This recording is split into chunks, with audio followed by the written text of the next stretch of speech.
to convene a meeting of the Community Unit School District 300 Board of Education to order for Tuesday, September 27th, 2022.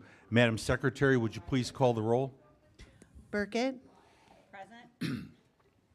Fiorentino, Present. Lamarca, present. Scarpino, Present. Stevens. I am here.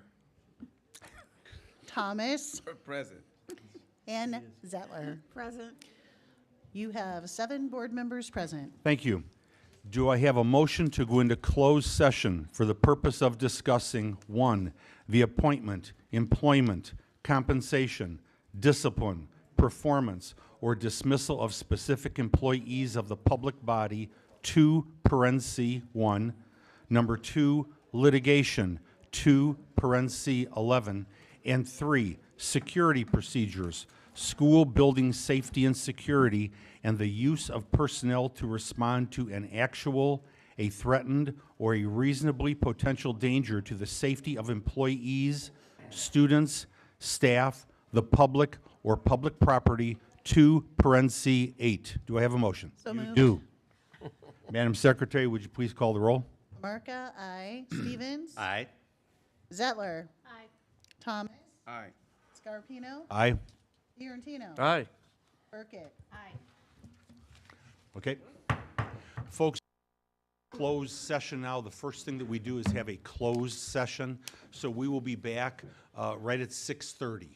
So if you need to use the restroom or something, please feel free to do so, okay? Thank you.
Good evening, everyone.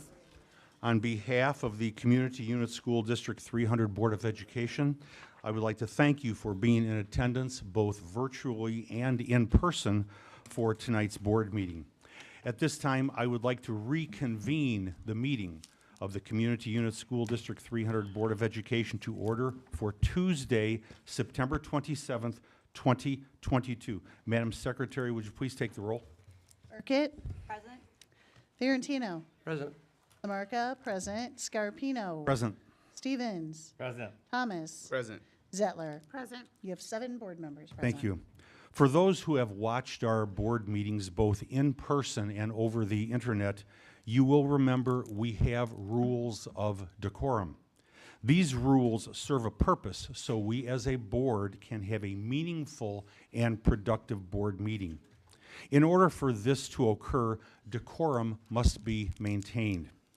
The rules for decorum are as follows.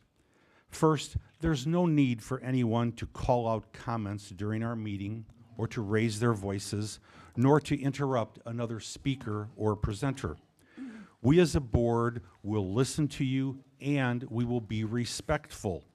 We will consider your comments, but will not dialogue or engage with speakers in this forum. Board members may choose to discuss matters brought up during public comments during board discussion.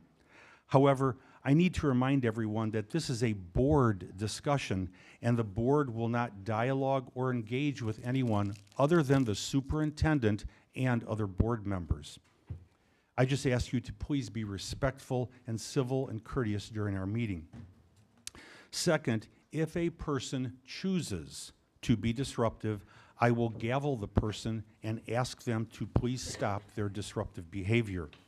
Additionally, our district safety officer or his agent may warn them that if they choose to continue their disruptive behavior, additional consequences will be forthcoming. 3, if a person chooses to continue to be disruptive and not follow the rules of decorum, they will be removed from our meeting. This action is a direct result of the person's choice to be disruptive. Fourth, we as a board will respectfully listen to each speaker. Just because we didn't vote the way some wanted us to does not mean we didn't listen or take into consideration what you had to say. Please remember, we all learn differently. Some of us take notes during presentations and therefore take our eyes off the speaker. It does not mean we are not listening. And fifth, in our effort to accommodate the ability for more seating in our boardroom, we respectfully request that the audience remain in their seats throughout the duration of the meeting, with the exception of using the restroom or speaking at the podium. I want to thank you in advance for your cooperation, and the board and I look forward to a meaningful and productive meeting. Superintendent Harkin. Yes, I'd like to invite up Miss Nancy Regal to introduce the Perry Elementary students to lead us in the pledge.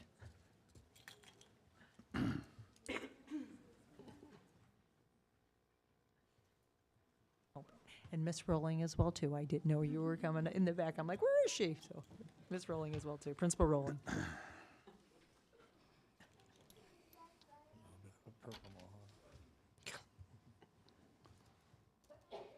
Good evening, Superintendent Harkin and Board of Ed members. I'm happy to introduce to you 7 outstanding students from Perry Elementary.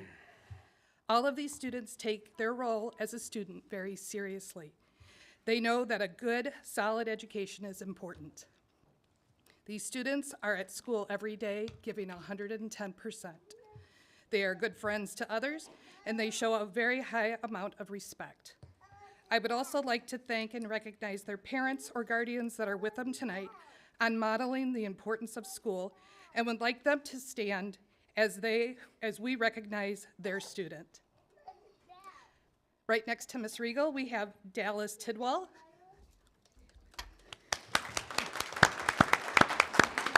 And her sister, Tam Tidwell. And Mom, if you could stand up. Next, we have Caden Raymond. Katie, if you could stand up. Tyre Bailey. Mom. Then we have Emily Angelus. Mom, if you could stand. Then we have Benjamin Lara. Mom and Dad are here. And then we have Lily Orozco. Mom is here. Perry students, if you'd like to face the flag, please. If everyone could rise for the Pledge of Allegiance. I pledge allegiance to the flag of the United States of America and to the republic for which it stands, one nation, under God, indivisible, with liberty and justice for all. And then have the kids come up here. Yep. Loud and proud. Congratulations to you.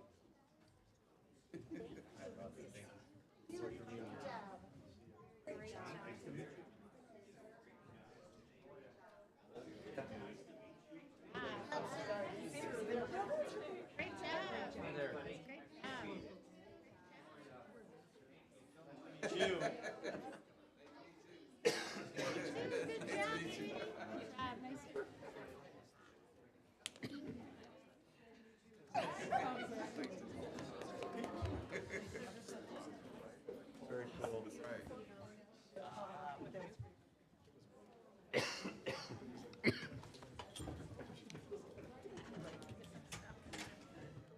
Thank you. Thank you. I know, right? I know, it was so sweet. And again, we want to thank the kids and the parents for coming this evening. We appreciate that. We have one deletion on the agenda. There will not be a need for a second closed session. So do I have a motion to approve the revised agenda? So moved.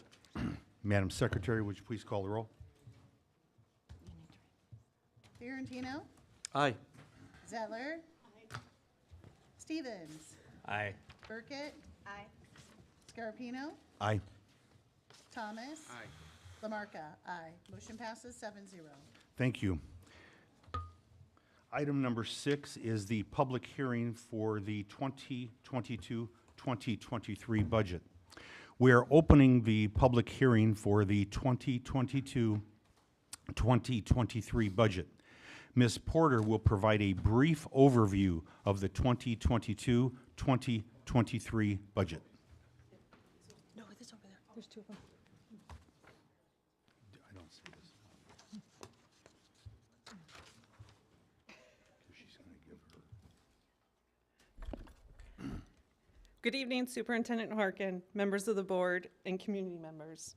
I'm here tonight to finalize the FY 22-23 education plan, also known as our budget. As you recall, I have shared the tentative budget, and we have met several times to review this budget that is in front of you tonight. Tonight, we're going to go through a brief overview of the assumptions, projected revenues and expenditures, and what our expected fund projections are. First and foremost, I want to let you know that this budget is designed to support our students to discover, innovate, and succeed. Since the approval of the tentative budget, all of other assumptions have remained the same with the exception of an increase in the corporate personal property replacement tax by $2.1 million and an increase in the evidence-based funding by $3.8 million. This budget was built to capture the maximum extension limit of 5% based on the 2021 CPI of 7%. Starting in October, which is just around the corner, we will be providing scenarios for the board to decide how the tax levy will be developed. Here we're going to go through the projected revenue sources for the operating funds. Property taxes have increased due to this year's EDA coming onto the tax rolls. Other local revenue consists of increased earnings on investments and the additional CPPRT, which came in, which was much higher than we expected. State revenue is based on our evidence-based funding, which is at a base of $67.4 million. And other state revenue includes ALOP funding and transportation. Federal funds are related to title estimates and projected use of ESSER funds. Again, just as a reminder, ESSER funds will sunset in FY 2024 unless they are extended. Here is just a chart that shows how our revenues come in. We show that 65% is made up of local funds, 26% is made up of state funds, and 9% is made up of federal funds. As we go through the operating funds projected expenses by category, you'll see that salaries per our negotiated agreements and health and benefits are roughly 5%. Purchase services increases are based on contracts which include transportation and food service. And please note that pretty soon you will be seeing the transportation and food service bid coming up later this year. Non-capitalized equipment recognizes the Chromebook annual lease payment, and this budget does take into consideration the cost of inflation for fluctuations in expenses such as fuel and utilities. Here we look at our pie chart with our operating expenses. As you can see, salary and benefits make up 73% of our operational expenses. 17% of it is purchase services, 6% is supplies and equipment, and 4% is for other objects such as tuition. When we look at our revenues and expenses together, factoring in our assumptions along with our budget requests, we are projecting revenue of $326 million and $313 million for expenditures, along with a transfer of $2.8 million for debt payments. This will leave a surplus of $9.9 million for our operating fund. Per board policy, the district aims to maintain a threshold of 30% of annual expenditures. Here you can see the anticipated percentage is 41%. Please note that we are using the projected beginning and end fund balances of our FY22 as our audit has not been completed. When we look at all our funds, so this is including our debt fund and capital project fund, we are projecting a $360.7 million in revenue and $365.6 million in expenditures. Adding all these funds together shows a $4.9 million deficit. This deficit will be funded through the capital projects fund balance. As we've previously shown in years past, here are some of the district financial highlights. This slide shows how D300 is operating expense per pupil stacks up against the state average. The blue bars represent the state average, with the red bars representing D300. As you can see in the chart, D300 per pupil costs are consistently under the state average and was under $2,100 below the state average for 2021. If you take that amount and multiply it by the district's average daily attendance, the district would need an additional $40.2 million to meet the state average. This slide shows how D300's operating expense per pupil stacks up against the King County unit school districts. As highlighted in red, D300 has one of the lowest per pupil spend of the district and spends $5,400 less than the top spend school district. If you take that amount and multiply by our district's average daily attendance, the district would need an additional $86.4 million to spend as much as the highest district, which is Batavia. And finally, this slide represents the 2021 tax rates for the King County school districts. As highlighted in red, D300 has the 4th lowest tax rate for King County school districts. Between 2020 and 2021, the tax rate dropped a nickel, and historically it has dropped for the last 8 years.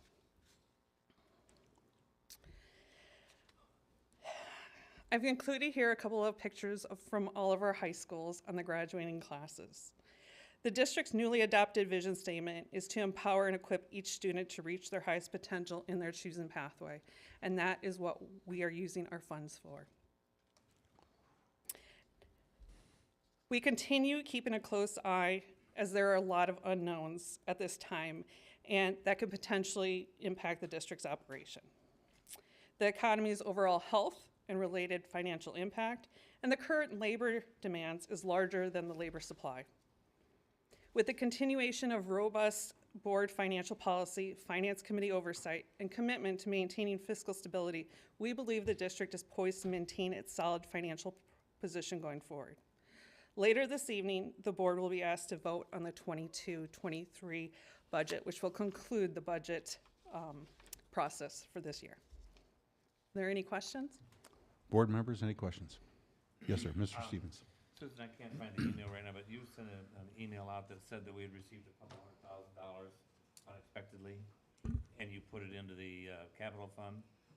I just want to, as we approve the budget tonight, I want to kind of reserve the right for the board to reallocate that money at some point. Sure. If we choose to. Yeah, absolutely. That was just my recommendation. No, I It hasn't understand. been reflected here at all. I just so. want to be on the record, that's all. Okay. Okay. Any other board members have any questions? No? Thank you very much.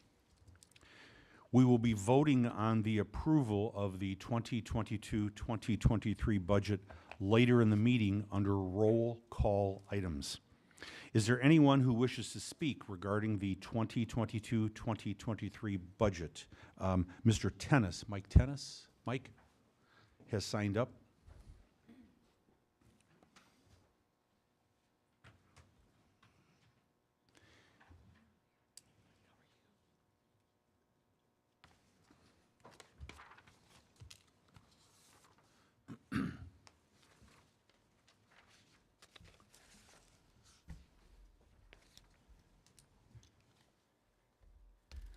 My name is Mike Tennis from Sleepy Hollow. Board members, please consider the following questions regarding revenue and expense assumptions that Jennifer just presented in this year's proposed budget, calling for a $360 million in revenue and $365 million in expenses. The questions that have been handed to you, I did receive a response when I got into the meeting room this evening, and I'll try to incorporate some of that in the limited time I have to speak. With over $170 million of cash on hand as of the end of July, and half the property tax proceeds not yet received, and the Federal Reserve continuing to increase the Fed funds rate 75 basis points every time the Federal Open Market Committee meets, 1.7 million increase in interest income in the assumptions is extremely conservative, and Jennifer commented that those increases were not incorporated in the budget you have. That was prior to the Fed fund increases. According to the Illinois report card, D300 enrollment was 21,100 some students in 2018-19, declining to 20,586 in 1920, 19,008 in 2021. Fall enrollment report from the Illinois State Board of Education shows 20,300 about. And according to a note I just received from Jennifer, fall enrollment for 2022 is 20,523. Basically, it's been flat enrollment over the last few years. And the student, what concerns me is there's a continual cause for district staffing and expenditures to rise disproportionately with the flat enrollment trend. Property tax abatement was mentioned in the joint committee meeting, but is not included in the budget assumptions. Yet a 5% capped property tax increase is assumed. With the district's very strong financials and Bloomberg indicating a 98% probability of a recession is imminent before the next tax levy is collected, why not offer district taxpayers some relief in 2023 and incorporate that in the budget, not talk about it after the budget? What does the salaries budget assumption per negotiated contract assumed regarding less than full staffing and turnover of tenured teachers. I understand new hires are employed with less experience, education, and lower salaries, and that is incorporated in the budget, but the assumption on turnover is unclear to me. What is the capacity of Big Timber Elementary? I understand is 1,288, and enrollment this year, 383. I don't know what the incremental operating costs of those changes are. My recommendation to this board, expenditures are proposed to increase over $14 million compared to the preliminary actual expenditures for last school year. Consider holding the rate of increase in budgeted expenditures to about 3% or $10 million and lower the proposed expenditure budget to approximately $361 million, slightly more than the proposed revenue. Thank you. Okay, thank you, Mr. Tennis. Is there anyone else who would like to speak regarding the budget? Can I? Yes, sir. I would just like to say, and Mrs. Harkin, please correct me if I'm going down a wrong path here, but many years ago, when this district did not tax to its maximum capability, it cost this district millions of dollars that can never be recouped. So we tend to tax to the maximum allowable by law, but I want you to also know that we are very much in the market for tax abatement, and that does not have to happen at this cycle. But I, for one, am all for tax abatement, and I've been in discussions with that. And so I would just say stay tuned. We are looking at it. But if we were to not increase to that 5% level, as you mentioned, we're hurting ourselves in the future because everything is compounded on. And we learned that the hard way back during Mrs. Crate's tenure. Any other public would like to say anything? No other public? Okay, we are now closing the budget hearing, and thank you, Mr. Tennis, for your comments. I appreciate that. Superintendent Harkin, recognition. So, this is always an exciting night to recognize our staff in the district. So District 300 Board of Education has the honor of recognizing staff members who have served the district for 30 years or more. During tonight's meeting, the board will recognize individuals who have reached milestones of 30 and 35 years of service in District 300. And on behalf of the Board of Education, I would like to thank each staff member for their tremendous dedication to our students and to our community. And at this time, we'd like to begin with our first recognition for Bethany Bialis, or Beth Bialis. Beth, if you, I'd like you to ask you to please proceed to the front of the room, and I'll say some words. So our process will be is we'll have you come up. You can stand actually right here in front. We didn't even put you there. We put you right in front. And I will tell you, you know, I've had various opportunities this last year to work with staff members.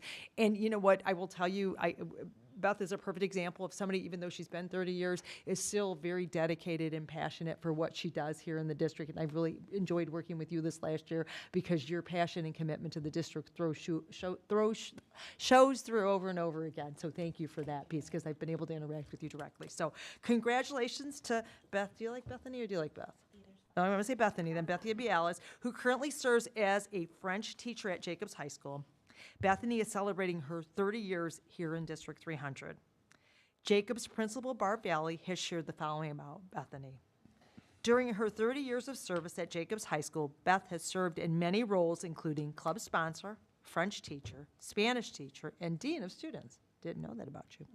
In every role, Beth always puts students at the center of what she does. Her passion and enthusiasm for helping young people are evident in all aspects of her interactions with students.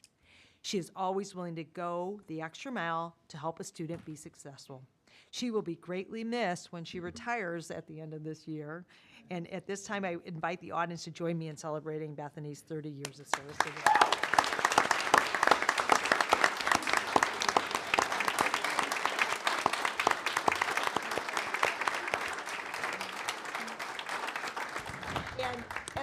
as part of our acknowledgement, we give these people tonight a plaque and a certificate to thank them for their years of service with the district. So I won't mention that every time, but we do want to acknowledge her impact to our school system. See you again. Can't believe you're retiring.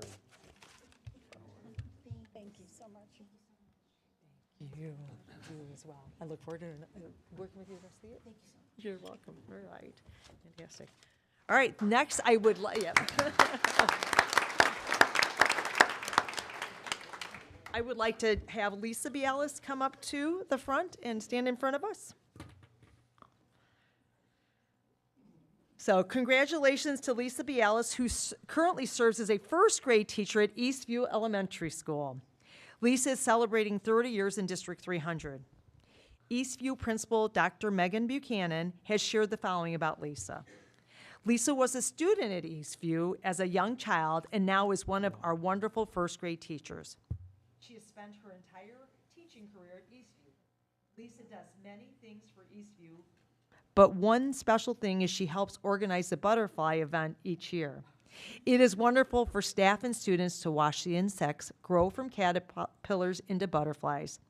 Lisa always goes above and beyond for our Eastview students.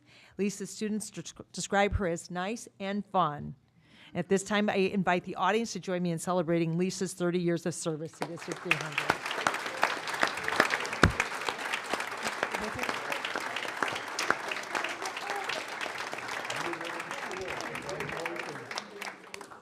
So one thing with Lisa that she pointed out to me, and I don't always remember, Congratulations. my most precious pictures this year was holding the baby chicks when she gave them to me, because it's been a long period of time, and that was a really neat day. So thank you very much. There you go. This is yours. Thank you. All right.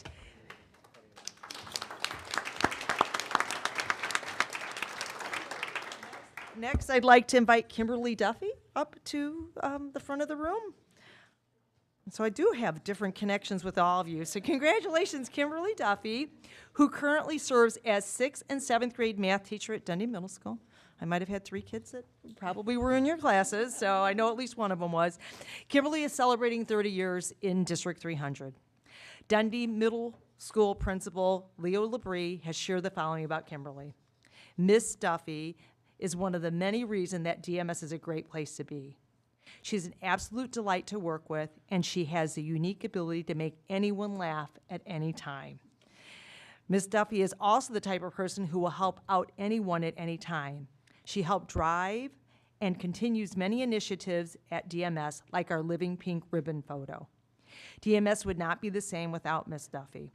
When she decides to close her laptop for the last time, we'll make sure we have another laptop waiting for her when she returns to sub at DMS. Thank you, Ms. Duffy. The staff and student are lucky to have you. And at this time, I invite the audience to join me in celebrating Kimberly's 30 years.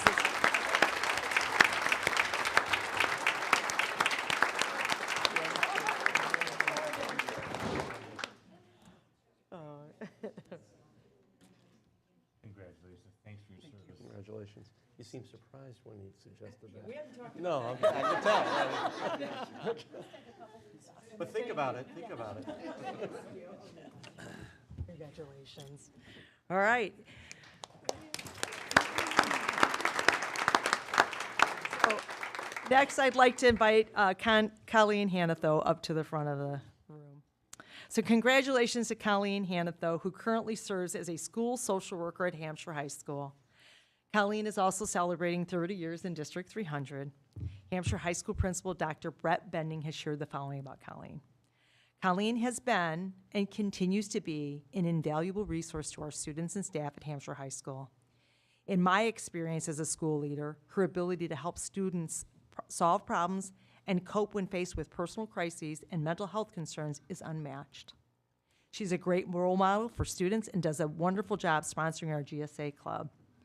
Thank you for all that you do for our school community. And at this time, I invite the audience to join me in celebrating Colleen's 30 years ago.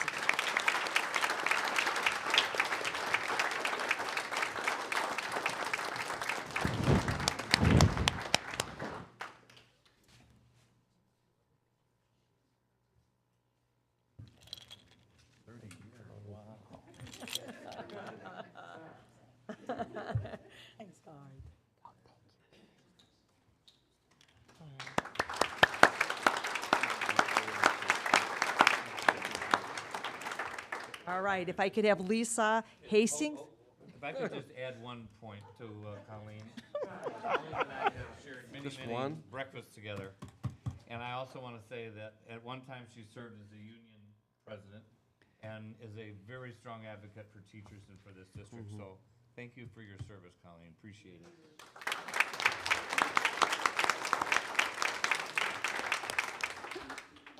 All right, Lisa Hastings, if you'd come up, please. All right.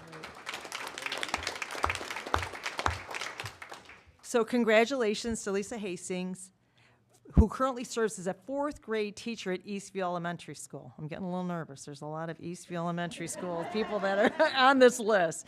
So Lisa is celebrating 30 years in District 300. Eastview Principal Dr. Megan Buchanan has shared the following about Lisa. Lisa has been a kindergarten, first, third, fourth, and fifth grade teacher in the district. In all her positions, she has always strived to do what is best for children. She shows them love in the way in which each student needs it. And she has been a parent of District 300 students and always worked to be an active member of each school her daughters attended. Lisa's students describe her as kind and nice, and they say she's always smiling. At this time, I invite the audience to join me in celebrating Lisa's 30 years of service to District 300.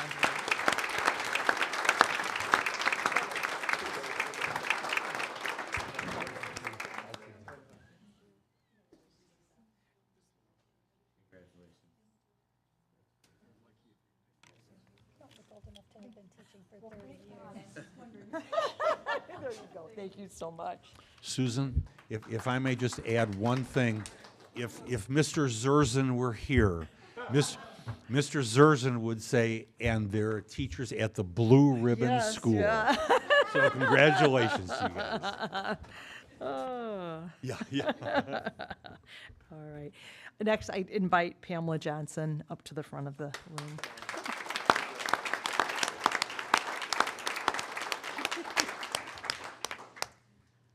So congratulations to Pamela Johnson, who currently serves as a third grade teacher at Liberty Elementary School, and she's celebrating 30 years in District 300. Liberty Principal Marlene Munoz has shared the following about Pamela. Miss Pam Johnson has built a legacy in our district, but especially at Liberty Elementary School. Her students enjoy the many lessons about reading and math, but they really enjoy hearing about her love of baseball. She is a huge Cubs fan.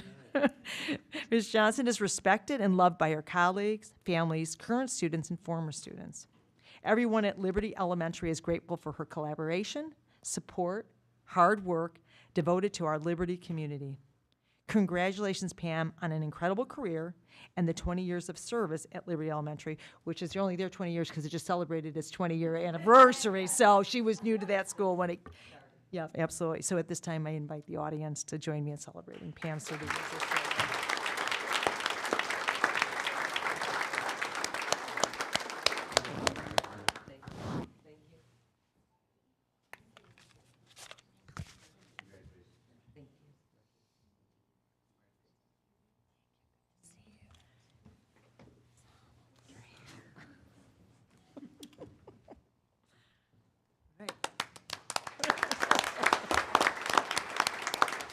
We have a pretty good, big group tonight, so bear with us as we do it, because again, this is really important for us to recognize the service from these staff members to our district.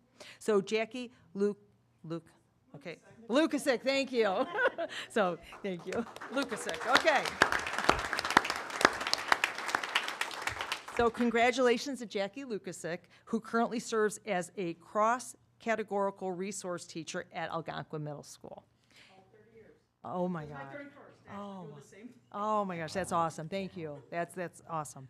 Jackie's celebrating 30 years in the district, and Algonquin Middle School Principal Jason Lentz has shared the following about Jackie. What better way to recognize Ms. Lukasic for her 30 years of service than by hearing from another veteran of 30-plus years of service who worked with her for her entire career and was recognized last year by our board, Mr. Steve Pittner. Mr. Pittner shared the following about Jackie. Working with Jackie for over 30 years has been an honor and a privilege. Jackie has demonstrated deep compassion for some of our most challenged students. And by the same token, she has been open and honest with them about her expectations for their success and what it will take for them to be an equal partner in their education. Part-time mother, part-time life coach, Jackie has always had an interest of our students front and center. The imprint that Jackie will leave on Algonquin Middle School will not only be a lasting one because of her passionate commitment to her students and education, but she will also leave big shoes to fill as she prepares to begin a new chapter in her life. At this time, there's a computer coming her way. I invite the audience to celebrate Jackie's 30 years of service.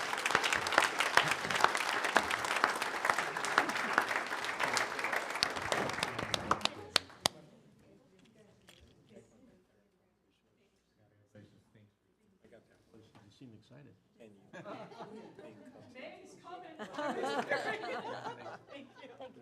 Oh, thank you for 30 years of service to our kids.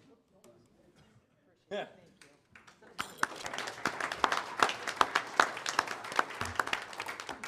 All right, I'd like to invite William Peterson up to the front of the room here.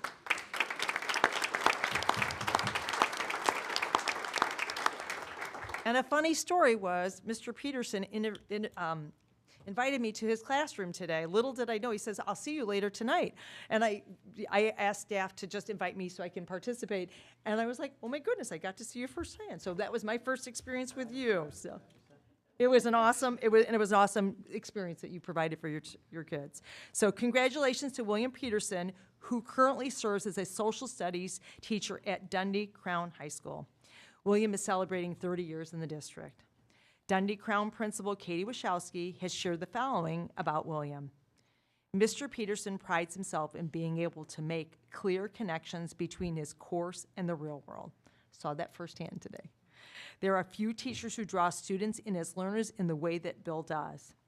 There is overwhelming demand for his law and justice course, in part because he brings the class to life with guest speakers, field trips, and stories.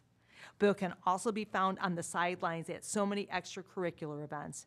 He is always there to support the Chargers. Our students are so lucky to have Mr. Peterson as a teacher. So at this time, I invite the audience to join me in celebrating William's 30 years of service.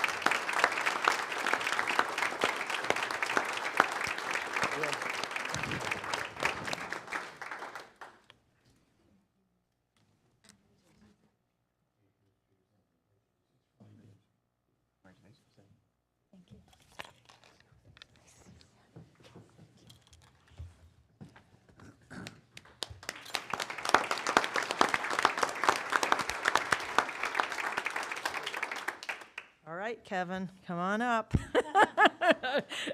Congratulations. I invite Kevin Picorni to the front of the room. So, congratulations, Kevin Picorni, who currently serves as a fifth grade teacher at Eastview Elementary and is celebrating 30 years in the District 300. I'm going to say what Megan says, but I'm also going to add a few extra words as well here. Take my latitude here. So Eastview Principal Dr. Megan Buchanan shared the following about Kevin. Kevin was a District 300 alum and is now nearing the end of his educational career in District 300. One special thing Kevin has done at Eastview is create and organize the annual 9/11 celebration. It is arguably our favorite day of the year. For more than 2 decades, Algonquin Police and Fire, as well as veterans, are honored by staff and students with a ceremony and an unbelievable breakfast event at there, thanks to Kevin. Kevin's students describe him as kind and funny, with many of his students sharing that he literally is the best teacher they have ever had. And I will tell you, when we knew that Mr. Zerzan was retiring at Eastview, our Blue Ribbon School, this staff, and like I said, it is really amazing to hear that there's this many of you that are close to retirement, because they were very passionate about finding their next principal. And Kevin reached out to me on multiple occasions and just committed and dedicated to making sure that they got the best candidate, and has since then reached out to me in my role to support me, as well as, definitely is supporting Dr. Buchanan as our new principal there. And I just know it's just really great to see that sort of commitment and dedication to our school district, and specifically Eastview, our Blue Ribbon School. So thank you, Kevin, for all you do. So at this time, I invite the audience to join me in celebrating Kevin's 30 years.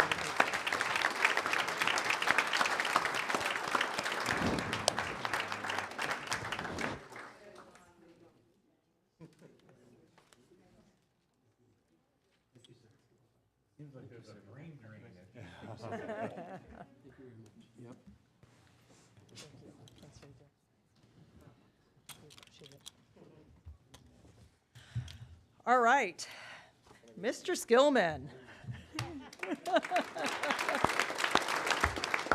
And my connection with Mr. Skillman was he was the wrestling coach for my sons that attended Dundee Crown High School. So there you go. So congratulations to Robert Skillman, who currently serves as a social studies teacher and assistant coach for football and wrestling at Dundee Crown High School. Robert is celebrating 30 years in District 300. Dundee Crown Principal Katie Wachowski has shared the following about Robert. There are few teachers who dedicate more time and energy to our school than Mr. Skillman. Bob lives and breathes Charger pride. In addition to the time and effort he puts in as a social studies teacher, Mr. Skillman can be found here most evenings, weekends, and often on summer days, working as a football and wrestling coach. We are lucky to have Bob as a teacher at Dundee Crown. This time, I invite the audience to join me in celebrating Robert's 30 years to District 300.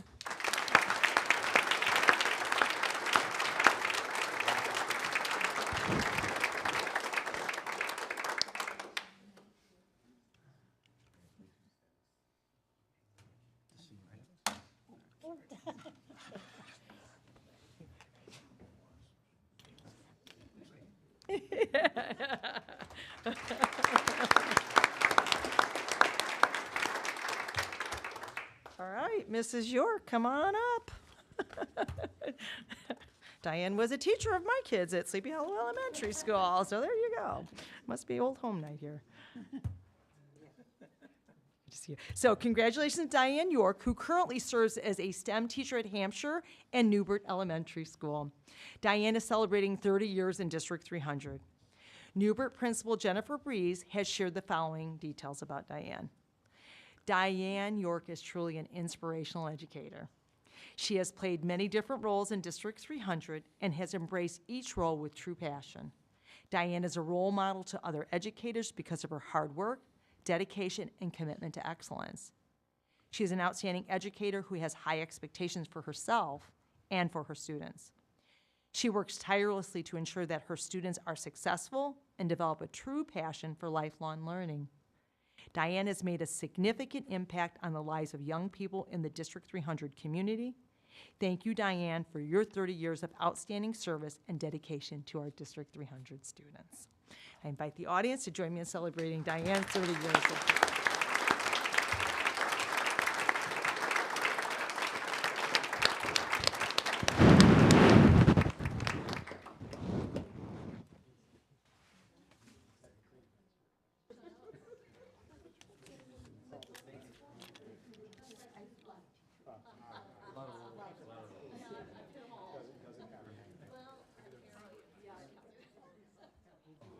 Wait. All right.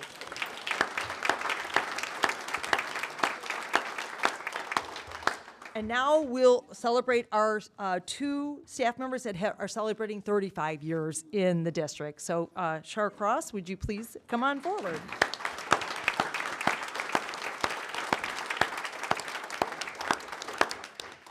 So congratulations to Shar Cross, who currently serves as an education service generalist at Central Office.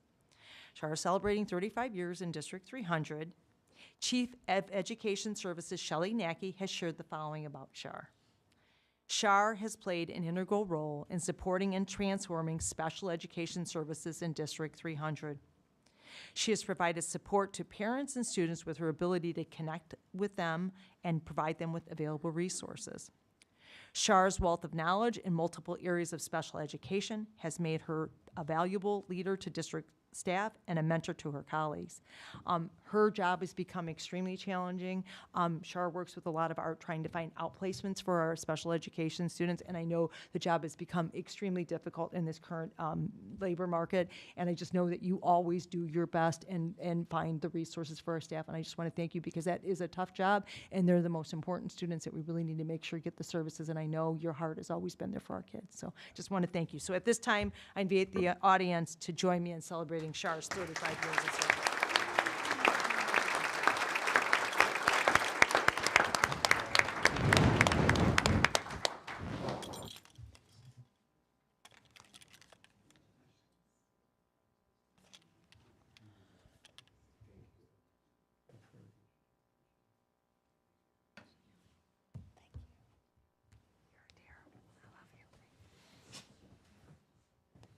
All right.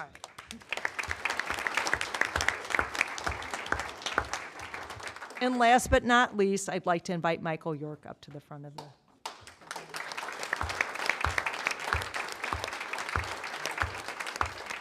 You have some common with the previous York at all? Yeah, maybe. So you're sitting next to her. All right, so congratulations to Michael York, who currently serves as a language arts and social studies teacher at Hampshire Middle School. Michael is celebrating 35 years in District 300. Hampshire Middle School Principal Jim Shimshak has shared the following about Michael. Mike York spent several years at Hampshire Elementary before arriving here at Hampshire Middle School. Yes. Over the years, he has consistently connected with kids and provided a positive influence in their lives. We are thankful to have had him as part of the school community for so many years. How many years, you may ask? Well, on back to school night earlier this year, one of his current students came up to him with his parents, only for Mike to realize that one of his parents was a former student. For a parent to want their child in Mike's class based on their own experience speaks volumes as to the positive impact he has made on so many lives in his career. At this time, I invite the audience to join me in celebrating Michael's 35 years of service.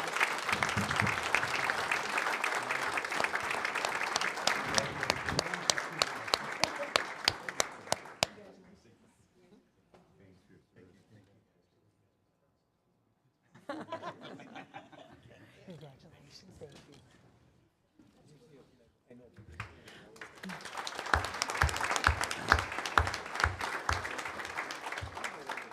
And that concludes, so yes, whatever you would like. Susan, when I worked in the central office as associate superintendent, I know many of these individuals. Let me tell you, you guys are great. You are, each one of you, and I truly appreciate you and I respect you.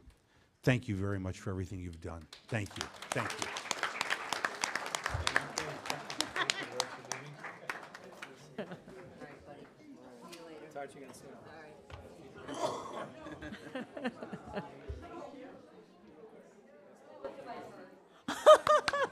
I love it, that's awesome. Was it? Okay. I heard there was a judge, but I didn't hear You know what happens when I turn my mic off, which I just did, I think it affects everybody else's. Oh, shit, I've been in my job 32, so I know. 32. I'll turn it on again. 4 years, can't wait. Pension though, I had a. Wow, that's not good.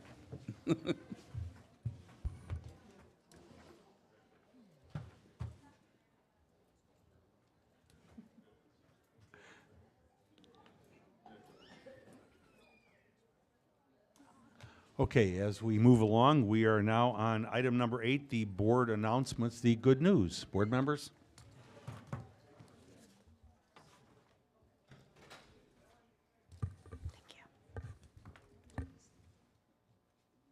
State Superintendent of Education, Dr. Carmen Ayala, visited District 300 earlier today.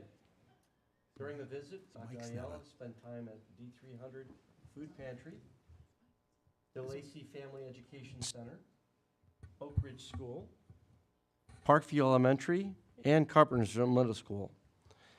District 300 staff provided information and highlights at each stop, many of which were familiar to Dr. Ayala, as she is a former District 300 employee. She complimented students, staff, and Superintendent Harkin at the end of her visit, noting she felt welcomed at each of our locations. It's like going down memory lane, but better, she said. The students are always amazing, amazing, amazing. And I'd like to personally thank our staff, both the school staff as well as an administrative team for just a successful morning with the state superintendent. Thank you very much. District 300 launches new way to recognize outstanding staff members. District 300 is proud to launch a new opportunity for families to recognize staff members who have made a positive impact on their child's educational experience. The district's new A Note of Appreciation Forum invites parents, students, and other district stakeholders to recognize staff members who have gone above and beyond to make a positive difference for students. Submitted notes of appreciation are printed and hand-delivered to respective staff members by central office administrators. Individuals interested in providing a note of appreciation can visit the parents page on the District 300 website at d300.org/parents. District 300 thanks the community for adding to its culture of appreciation.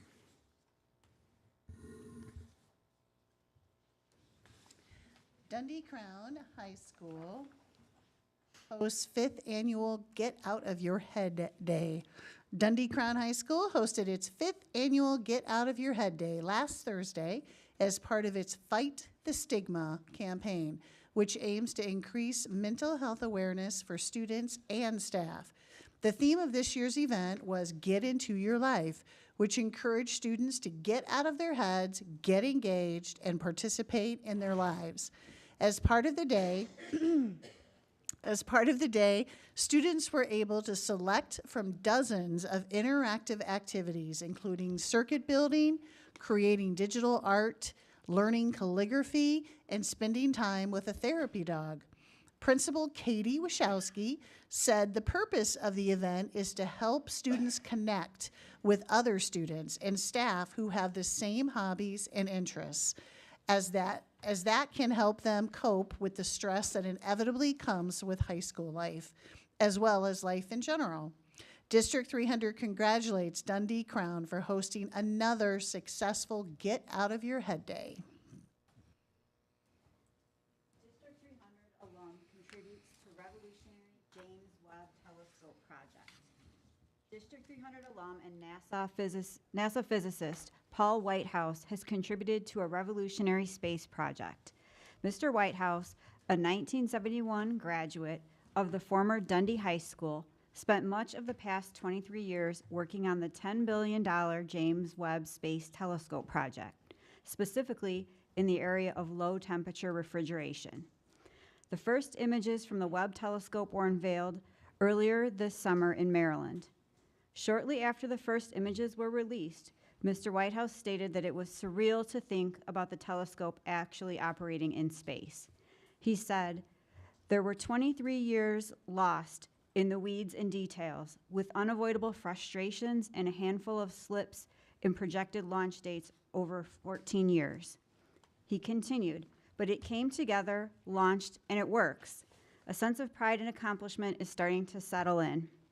District 300 congratulates Dundee High School graduate Paul Whitehouse on the success of the James Webb Telescope project.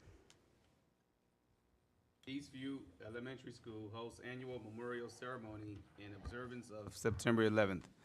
Early this month, Eastview Elementary School hosted its annual memorial ceremony in observance of September 11th, 2001. The outdoor event was attended by local first responders, veterans, students, parents, staff, and District 300 leadership. Eastview Principal Dr. Megan Buchanan spoke at the event and recognized the first responders and veterans in attendance. Our Eastview community is grateful to have you here with us today, she said. Throughout the year, we always manage to create proud and memorable moments here at Eastview, but we all agree that this is our proudest and most memorable day of the year. District 300 applauds Eastview on its annual tradition of observing September 11th with a memorial ceremony.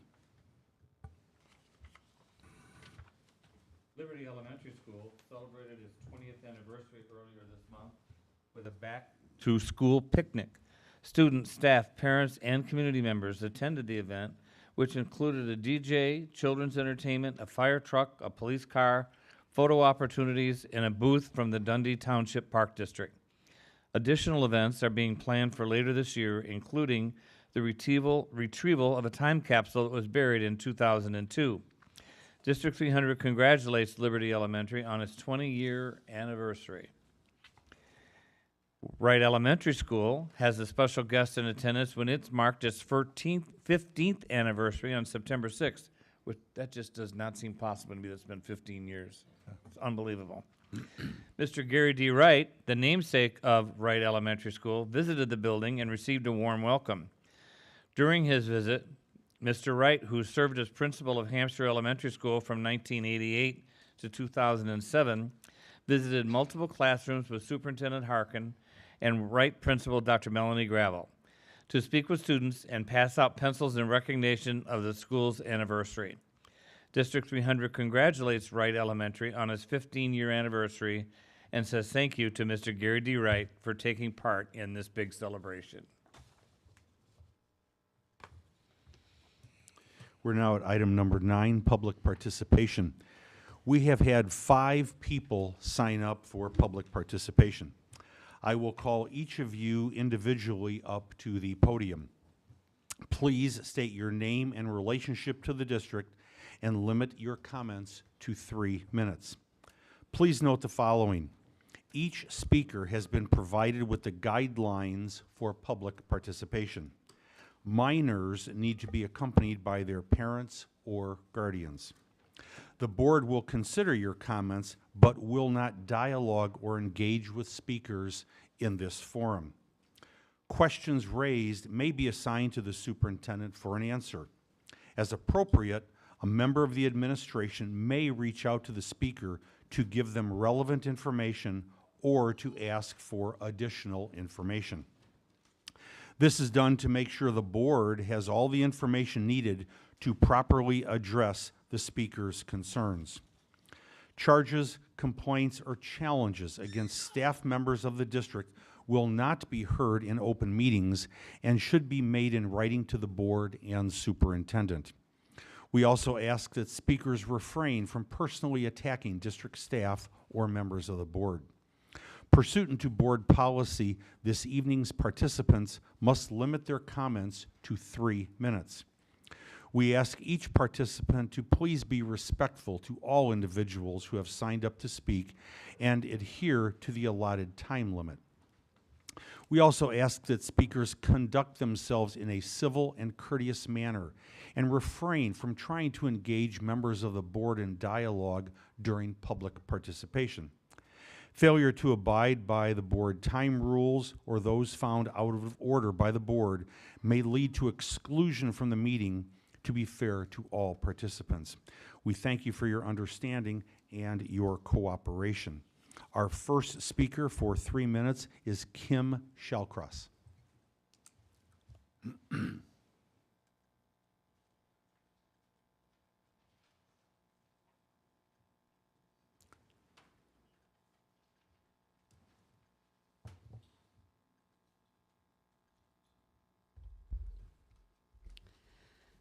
Hello. 2 weeks ago, I was up here speaking on behalf of another parent. Today, I'm up here speaking on my own behalf. After the 2 public speakers were done speaking at the last board meeting, a board member spoke up regarding a proper time and place for some of what is addressed at board meetings during public speaking. First, I want to say thank you for speaking up. I appreciate what you said. I know there are issues that you have no control over, so when people bring those issues here, it probably feels pointless. But some speakers are not actually directing their commentary to the board. They are really speaking to those listening and watching the meetings. Likewise, there are others that speak to address what others are saying. So whether this is the time or place for certain topics, you will likely hear from me and others to vocalize our support and to stand with students who are marginalized, misunderstood, and even attacked by people in our community. As for something that is relevant to D300, I want to acknowledge that the staff recognition that Superintendent Harkin and her team have started. The first email went out last week, and I love seeing some familiar names on that list, as I have kids that were in D300 from DeLacy all the way to Crown.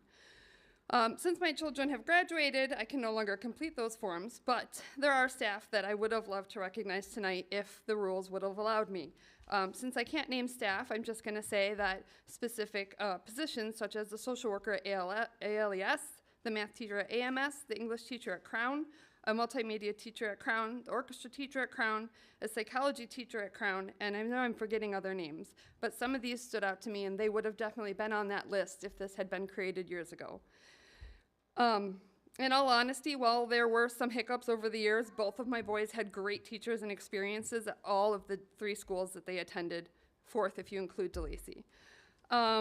Also, I just want to clear something up. Last week when I spoke, After I was finished speaking, a board member said thank you when I was done, and someone in the audience got upset because allegedly the person that spoke before me was not thanked. When I got home that night, I watched and replayed the meeting, and the board member did say thank you after both speakers. Thank you. Thank you. Our next speaker for 3 minutes is Catherine Grimonpré.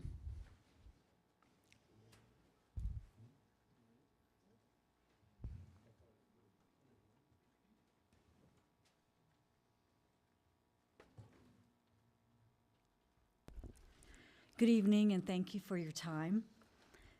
My name is Catherine Grimonpré, and I'm a mom of 2 awesome grown sons who attended this school district from 1998 to 2008. I now have a granddaughter and grandson whose parents are considering if they will place them in this same school district or not. I first want to say that I am an elected board member as well at my church in this district, so I can relate to the weightiness of your positions. And in that weight, I have found that there is good old-fashioned responsibility and accountability, first to the God of heaven and earth, who never changes, and to all those you are called to serve. I too was at the last meeting a couple of weeks ago, and it was said by one of the board members that those concerned with the laws and policies of gender-neutral bathrooms and locker rooms in our schools should take it up with the politicians and not the school board. As a District 300 citizen, I totally agree with making our voice heard with the politicians, and it will be. But it doesn't give you a pass to not fight for all of those you are personally elected to represent, neutrally, consistently, and morally.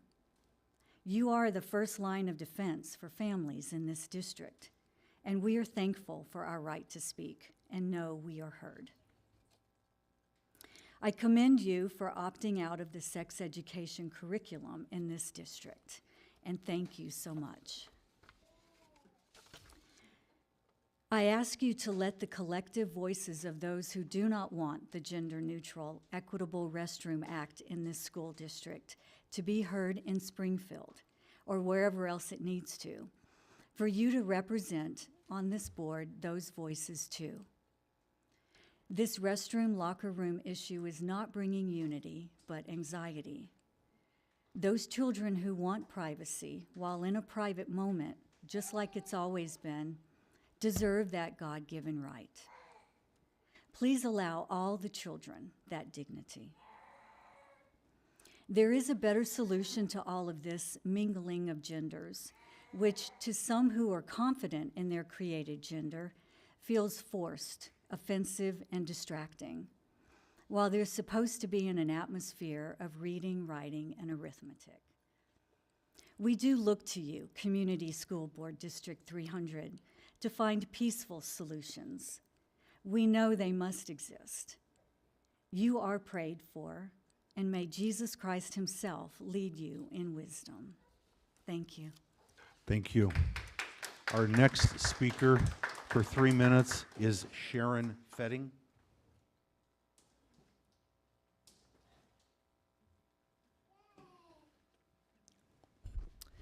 Hello, my name is Sharon Fetting. I'm a parent of 2 kids in Jacobs. First off, remember, opt your children out of all surveys. Do not let them survey your child. Opt them out. The surveys are used as a way to continue the goal of creating a social justice cultural in schools and continue policies that lower academic achievement. Allow school to use surveys as a way to collect mental health data on students.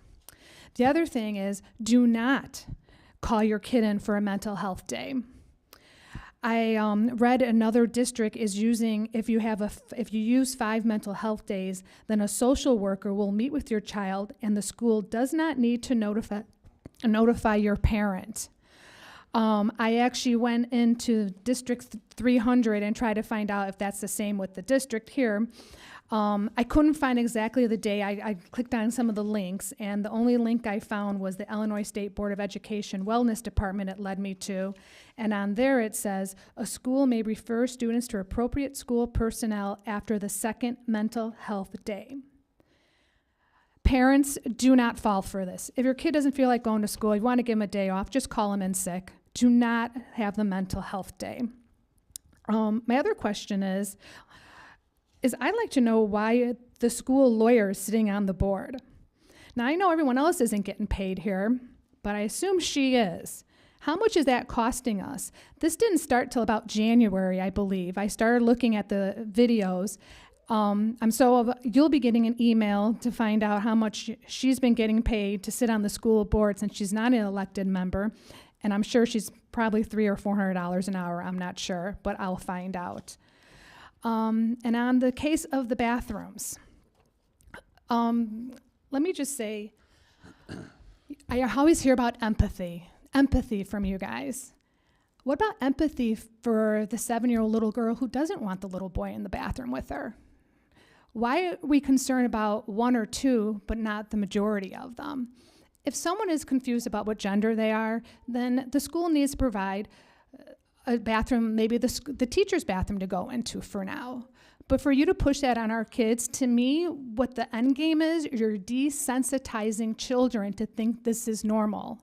To think when they go into a restaurant at 8 years old and they walk into a bathroom and a man behind them follows them, they're not gonna have that sixth sense to think, wow, this is wrong.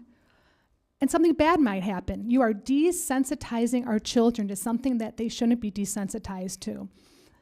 We should have girls and boys' bathrooms. And if they have a confusion, then let them use the teacher's bathroom. I don't understand why this is such a big deal. Anyways, thank you. Thank you. Our next speaker for 3 minutes is Christina Constanti.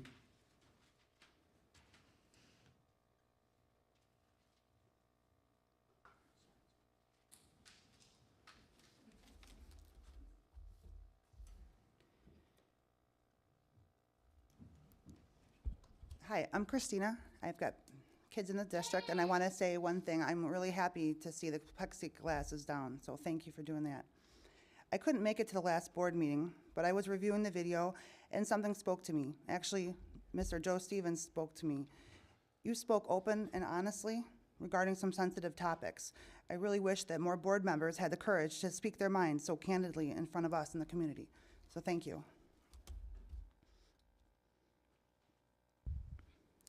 And Mr. Stevens, you also mentioned that you hope some parents were listening at that meeting, and I was. I do get riled up and I'm assertive, especially when it comes down to honesty.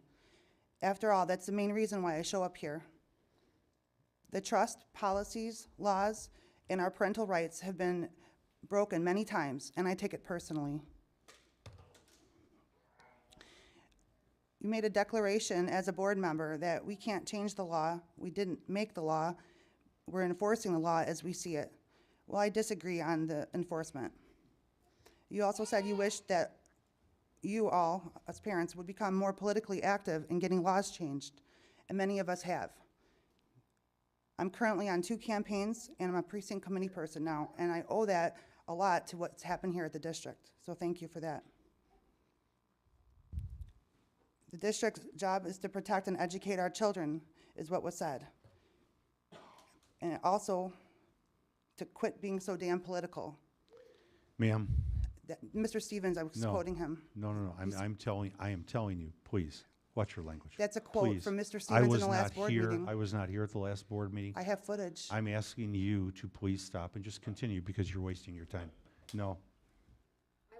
Can you rewind the? I did say that you are Thank you. quoting it correctly. Okay, thank you. Continue. Thank you. He also said it has no place in this arena. Well, it does have a place in this arena, a big place. There are laws, policies, and parental rights that you are legally bound to abide by as a school district. When you did not give our children due process and you forced them to quarantine, mask, and isolate, you broke the law and you were not protecting our children. When the only recourse is to report you to the Attorney General's office to abide by your own policies and laws, that's a problem. When we have to hire an attorney to make you follow the law, that's a problem. When we win the legal case and our own attorney runs to become the next Attorney General for Illinois, vowing to hold accountable elected officials, including all government and school boards, That's political, and it completely belongs in this arena. Thank you. Thank you. We are now on item number 10, the superintendent report. Don't you have one more? You have one more. Anna Law Martinez. I'm sorry. Anna Law Martinez, I'm sorry.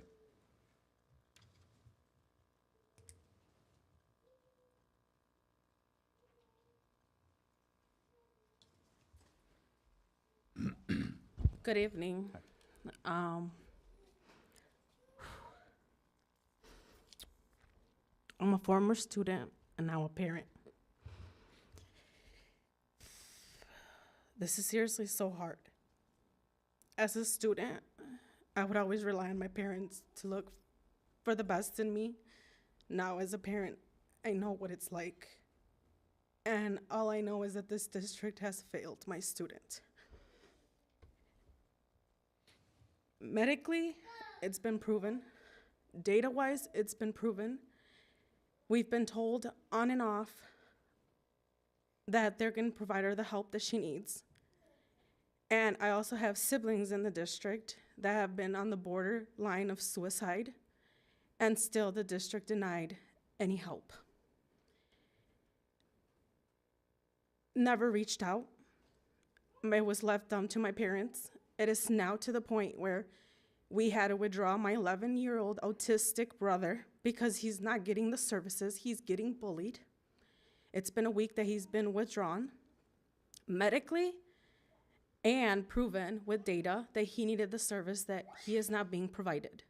My daughter has had brain surgeries, countless medical issues. When she entered this district at DeLacy, was provided only a 504, even with data, with anything, and nothing helped her. She is a third grader with the mentality of a preschooler, and they still are denying her things that she needs. My brother, and I am speaking on him because my parents have tried everything. He's a sixth grader at the level of a pre-K, and that still does not sit right with the district. I get the roundabout. I've gone to every meeting. I've been an active parent, have looked for outside services, have looked for everything. I know it is not the district's responsibility to raise my kid, but I do, like Christine said, I do rely on the district to give my daughter the proper education that she needs, besides the medical necessities that she has. And I've been let down, and it's disgusting. Because I, as a parent, my husband has tried everything to get her the help that she needs. And all the district tells me, you need to wait. It was medically proven that she needed to be in a self-contained classroom. Been waiting 3 weeks. And what have they told me? Friday, they had a meeting without me. I know the school team, and I know they want the best for my daughter, and I truly appreciate them from the bottom of my heart. But I also know that my daughter needs what she needs. Okay, thank you, ma'am. Shelley, I would like for you to please, are you on it? Okay. Do you want to, are you going to be conferring with her at all, or you are? Okay, thank you very much. Thank you. I'd just like to make a couple of comments. First of all, Madam Lawyer, I'm sure that you would be very happy to receive overtime pay, but I want to clear up that correction that she's not being paid to sit here. She's on salary, which means if she works 20 hours a day, 5 days a week, she gets the same pay, or if she works 5 hours a day for 5 days, she gets the same pay. So that is not an issue. And I'd also like to respond just a little bit. I appreciate the fact that we have differences of opinion. I appreciate the fact when they're presented in a cordial, conversational tone. I don't appreciate it when people get up here and shout at us and are really not talking to us but are talking to the audience. That kind of bothers me. And I do believe that there's a lot of conspiracy theories here and people who sometimes buy into that. I personally would like everybody to take a deep breath and step back and try to appreciate the other person's position. I can tell you, I do try to do that.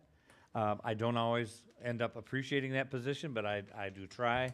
And I would hope that that would be something that would be mutually beneficial by everybody doing it.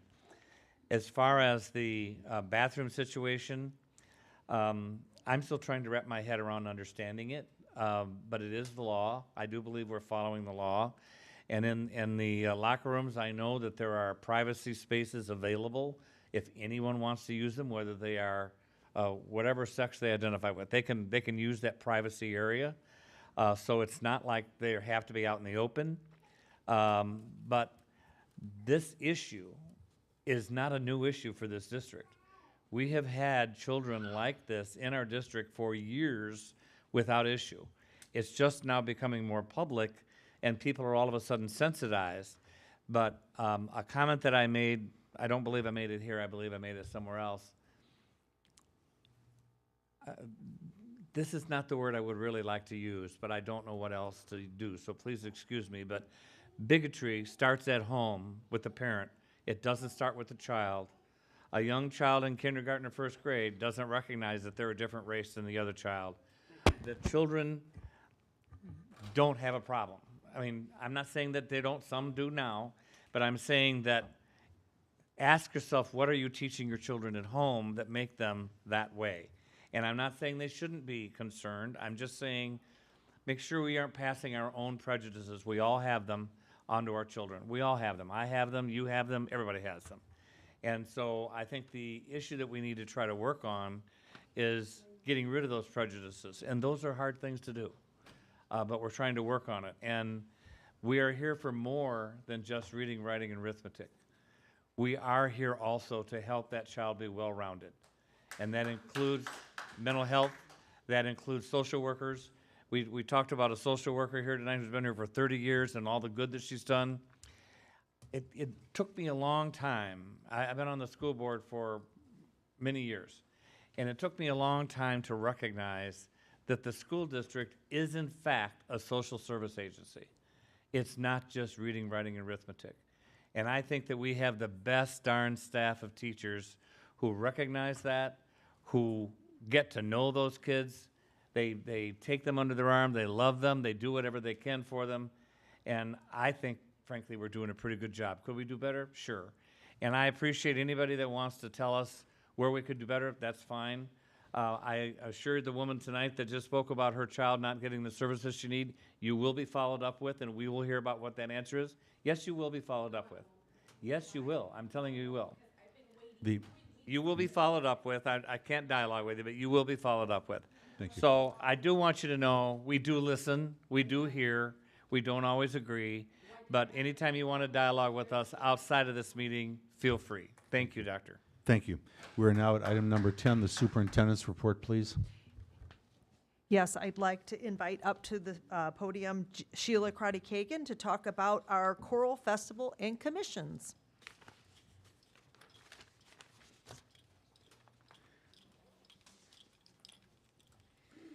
Good evening, Superintendent Harkin and members of the board. Usually when I come up to speak with you about our fine arts programs, it's to tell you about something that's already happened. So I decided to do it a little differently this time. I actually wanted to draw your attention to our upcoming choral festival because it's a big one. We are very excited to celebrate the 50th anniversary of the D3 Hunter Choral Festival. This event, featuring our 8th grade choir students from all 5 middle schools and our chamber and varsity treble choirs from our 3 high schools, is always one of the highlights of D300's performing arts events. This year is a little extra special because it is our 50th year hosting this event. To commemorate this celebration, we have commissioned 2 original pieces of music to be premiered by our own students and conducted by 2 of the composers. The choir teachers and I submitted a grant to the District 300 Foundation for Educational Excellence to fund this project, and we are very pleased that they approved this grant and have been so supportive of this project along the way. To be honest, the 50th anniversary should have already taken place, so we're very excited to be back at the Hemmons and celebrating it this year, and the foundation has been amazing to work with throughout this process. Our goal in writing the grant was to really celebrate our vocal music students and program and give them a unique and special experience. The combined chamber and varsity treble choirs will perform Raise Your Voice by Mike Engelhart and arranged by Paul Langford. Mr. Langford will be one of our guest conductors, and the 8th grade choir will perform Courage by Marty Servatka. I put up a little bit of information about each piece for you, along with some of the lyrics. As you can see, we went with a theme of courage and resilience, and our students have learned a lot about those two things over these last few years, and we're very excited to bring these pieces to our audience. So I did want to share the event details on the next slide, along with information on how the community can purchase tickets, which are now on sale. We're really excited. We'll be back at the Hemmons in Elgin. It's a beautiful theater. The last time we held it there, we filled the entire place out, honestly. We almost sold out the main floor, which was incredible, and we're hoping to see a great turnout this year as well. And because it is the beginning of festival season, I also wanted to take a moment to highlight all of the upcoming District 300 music festivals. It's a very busy time for us, starting tomorrow with the West Side Strings Festival at Jacobs High School, and we also have the East Side Strings Festival at Dundee Crown High School.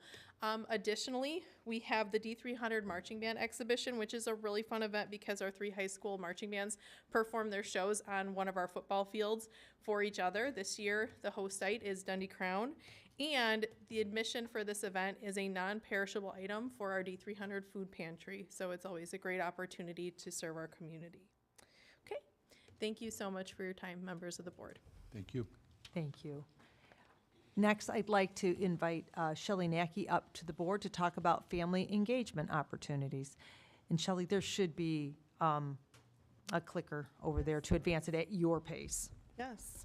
Thank you. I was supposed to be up here with Mr. Harries tonight, but unfortunately he was unable to attend due to a family emergency. So please be patient if I stumble through slides that I learned to present just a few hours ago. So family and community engagement opportunities. We all know that families and schools working together helps develop that child for when the child thrives, and we increase those opportunities. So this is what Henderson and Mapp spell out for us in research. Just so everyone also knows that this is important to all of us in education, to the point where every administrator has our professional learning standards for educational leaders that works on standard 8, which is meaningful engagement within that family and community. That meaningful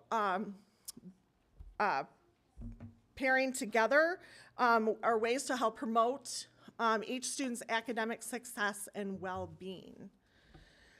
So if we continue to dig down in research, research says that developing structures that encourage meaningful family and community engagement in a systematic ways to integrate into a school district through operational functions are able to incorporate these through things of a strategic plan, are grounded in this process to be able to help engage our parents with our schools for student success.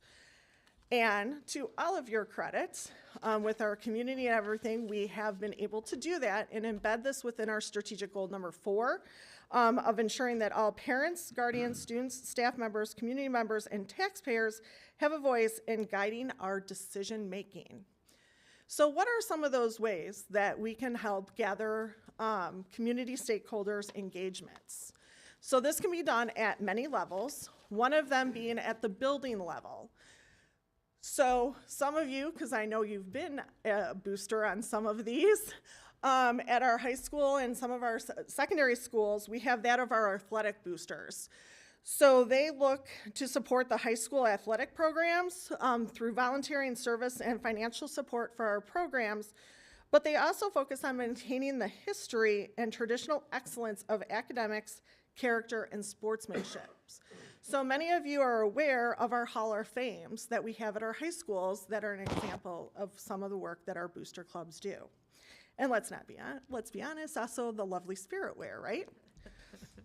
So the Fine Arts Booster, as we just heard about our choral festival that's coming up, our Fine Arts Boosters also have that same support for our high school programs in the fine arts area.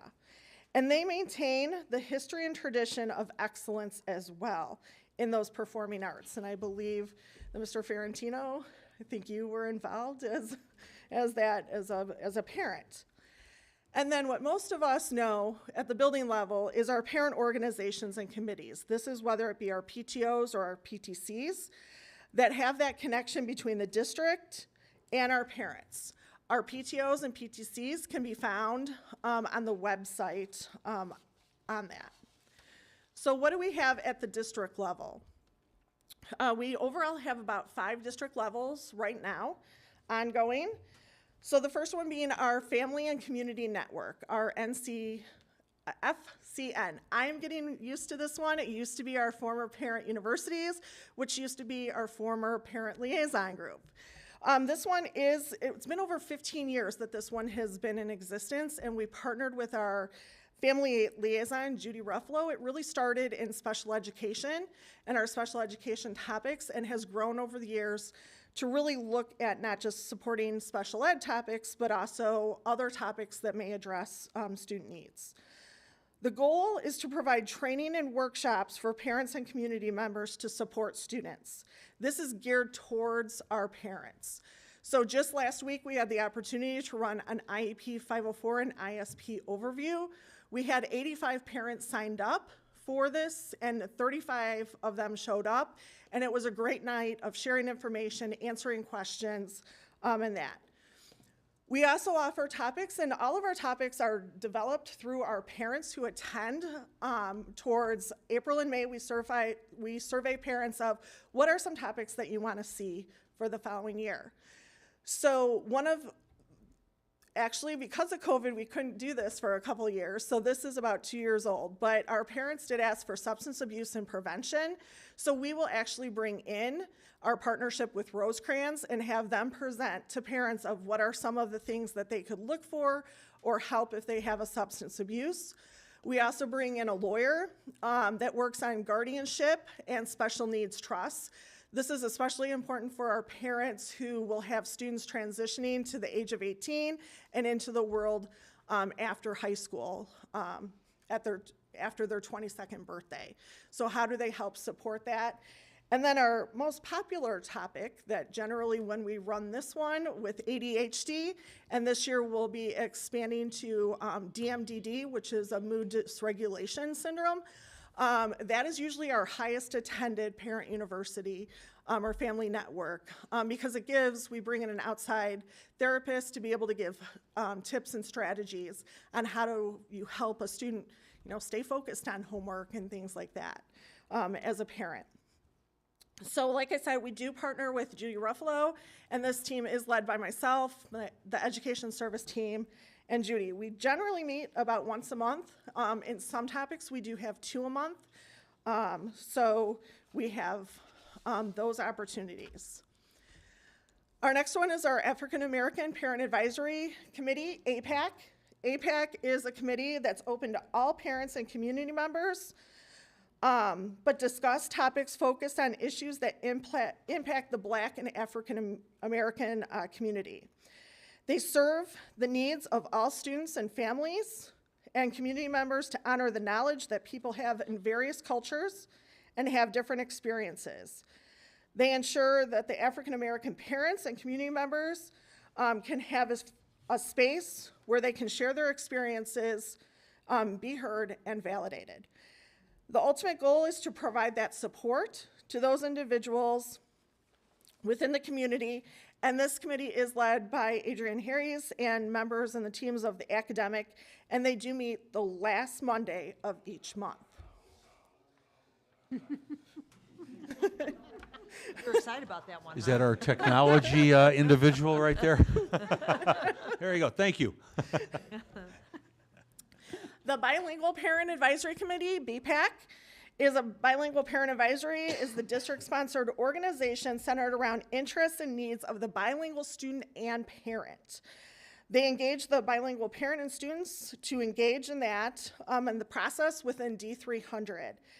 They provide the supports for English language learners, EL programs at the schools as well as at the district level. The BPAC team meets 5 times a year. Additionally, each Title I school meets monthly with their BPAC, so this is one that crosses between the school and the district to focus on issues and to support the students related to bilingual needs. This is facilitated by Jorge Aldemarvaro and David Rojas in our title program. Our new one that we are starting is the LGBTQ+ Parent Advisory Committee. The LGBTQ+ Parent Advisory Council is a committee of parents and guardians of the LGBTQ+ students and parents and guardians. They will be responsible for collaborating with the inclusion department to better support the needs of these students and their stakeholders within the school. The goal is to provide education and support, partner with families, and to surface and address school-related needs and building that sense of community for all the stakeholders. The LGBTQ+ PAC is facilitated by Sydney Osborne and members of the Inclusivity Department. They will be hosted monthly on the second Monday of each month. And I'll turn this over to Superintendent Harkin. So, you know, the purpose of tonight is just to show that we have various ways that we engage with our families. And then the last one that we have is we developed last year our Parent Advisory Council, which is a place to then engage with our all of our parents in all of our schools. And I'm really proud to say we'll have our first meeting tomorrow night. We have a couple people in the audience here tonight that are going to be joining us, and I'm excited to have those people participate in that meeting. And we do have representatives from every school on the committee. And what we do with it is we engage, we talk about, you know, what input, what feedback do we use to help shape the decisions of the school district. And we also use it as a tool to educate on various topics as well too, because we know that ultimately decision making is beyond just even our purview here at the district. It's at the state level. It's, you know, certainly a lot of school code and different rules and regulations exist for school districts that we need to follow, but certainly there's things though that we can shape and inform and provide that feedback here to the board to inform our decision making on how the school district is run. So ultimately we set up at the first meeting what topics do they like to discuss, and then we engage in that conversation. I'm excited tomorrow night to talk about how we'll kick that off again this year. Last year it didn't work probably as well as we wanted to, but by the end of June, we had a really consistent process of about 20 to 25 people showing up to provide input, and they really helped us shape the strategic plan that we voted on and work through all of you. So it is facilitated through my office, and we have central administrators that are there, and we generally meet the Wednesday following the first board meeting of the month. And like I said, I'm really excited that all 27 schools have one person that has signed up. And really what I think is important, we're a very diverse school district with a lot of different opinions, and we really try to do our best to make sure that we engage and help facilitate conversations to best service all students and all parents' needs. One thing I'd like to follow up with is what we will be doing, and this was a recent conversation that we had, is just to make sure that information on these committees is prominent on the district website. So going forward, where we have our education sessions that are being put on by our Family Community Network, I think that's what it's called, FCN, we will be putting those presentations, at least the format of the PowerPoint presentation on the website. There is confidential information that's shared about students in the discussion and dialogue. That's the beauty of a lot of these, but we will be putting those presentations up. We will be posting these meetings on the district website with minutes and also presentations that are taking place, just for the purpose of ensuring that people understand what's being discussed. We're not looking to hide or be not transparent. I really believe that was some good feedback that we received, and we will be putting that more prominently on the district website so people can see what is happening. And certainly we encourage people to participate and be part of these groups to help give us feedback on these important areas of how we support our families. I do know that there will be board members at this specific meeting, and I just want to let those individuals in the audience and also those watching, board members are not going to be making decisions on behalf of the board.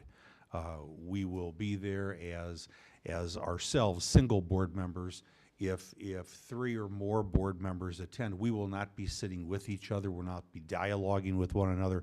I just want to make that perfectly clear to everyone. It's we're there to learn and to listen. We are not there to make decisions on behalf of the board. So, thank you. So anyway, so we just felt it was important that we're really trying to work to provide various opportunities to support families. And I look forward to having another successful year with all of these groups, because I know it is important for our overall. If we go back to the research really shows that when we work collectively together, we have a stronger system and we improve student outcomes through that process. Okay. Thank you, Shelley. Thank you, Shelley. All right. So then, the last piece, again, we're just trying to show, we definitely do want to take feedback. We want to provide opportunities to engage with our stakeholders. So this was a presentation we did last year that we want to talk about, how do we best problem solve and address needs in our schools with our students, with our families. So just as a reminder, we do have a chain of command policy that I'm required to provide as part of our board policy. I develop an organizational chart, which is on the district website, indicating the channels of authority and reporting relationship. And we really encourage everyone to follow kind of the process as we move up the chain, because it's firmly our belief that when we address problems closest to the problem, but there's a really good chance of that problem being fixed systemically in our system. So the first step, what we ask is when an issue arises, to contact the person closest to the problem. We ask if it's in the classroom, you start out with the classroom teacher, and we'll talk about that and move it up the chain, and we've got a process. If it's something that is outside the classroom, we ask that you work with the principal, but ultimately we ask if something's happening in the building, the best place to start is in the building. With 27 different buildings, with over 2,700 staff members, I appreciate people reaching out to me, and I certainly would love to solve those problems, but I know if I solve them, it's not going to be solved in the system, and the best place for us to solve. I'm happy to hear about them, and if we see a pattern of behavior, we're absolutely going to address it, but we really encourage people to work as close to the problem and the situation to really address the issue. We strive to resolve all concerns as quickly as possible. I'll tell you, last year, we got a lot of emails at a lot of different times, and it certainly, and depending upon the complexity of the question that's being asked, we try to respond as quickly as possible. When it's a specific student issue, we really do try to resolve that as quickly as possible. But bottom line is, sometimes we do have people that don't agree with our decision, but that doesn't mean that we haven't provided someone with a response. And just for clarity, I know this has been our policy as a school district. If someone emails the board, I will respond on your behalf.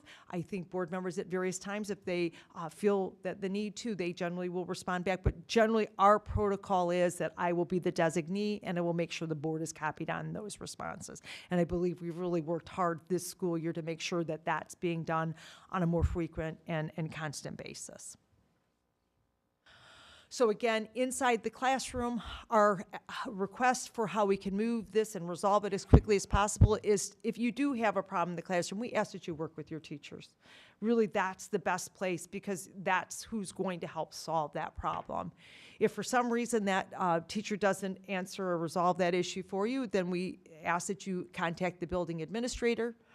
If that person doesn't resolve your issue, you can take it to the grade level assistant superintendent, who's listed up there with the school that's assigned to it. If that person, you don't feel that you still have a response that answers your question, we do have our chief of schools, Chris Sainsbury. If that isn't resolved, we do have our deputy superintendent. And then certainly I'm the last person. And again, it's not because I don't want to resolve issues. I really truly believe all of these people oversee those employees in some capacity. And if we're going to address it and there truly is a problem, they need to be aware of that situation so they can make sure it's addressed appropriately. We also have, if something's outside of the classroom, we would ask for you to contact the building front office staff first. They would then move up to the building administrator. And then if, depending upon the topic, we ask that you reach out to either education services, 504s, attendance, bowling, health services, IEPs, special education services, student disciplines. You have all of the people that are listed that oversee those areas of education services, similar with curriculum, support services, and legal and safety.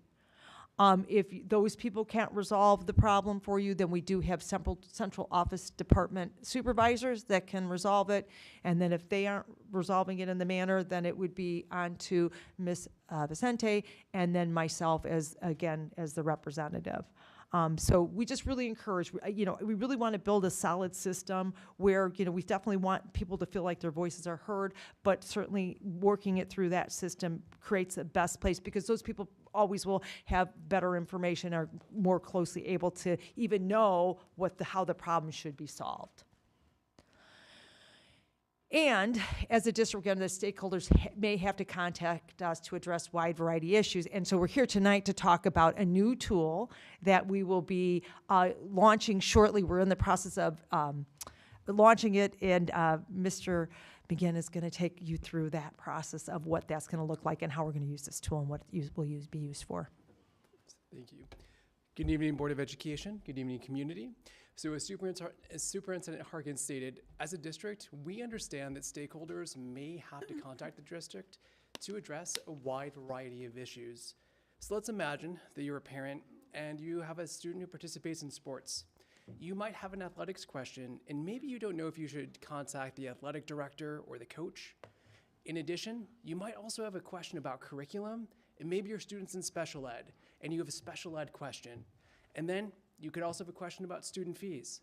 And if you have these questions on a Friday when we send out a superintendent weekly update that can sometimes be lengthy, you may have a whole lot of questions at the end of that particular day.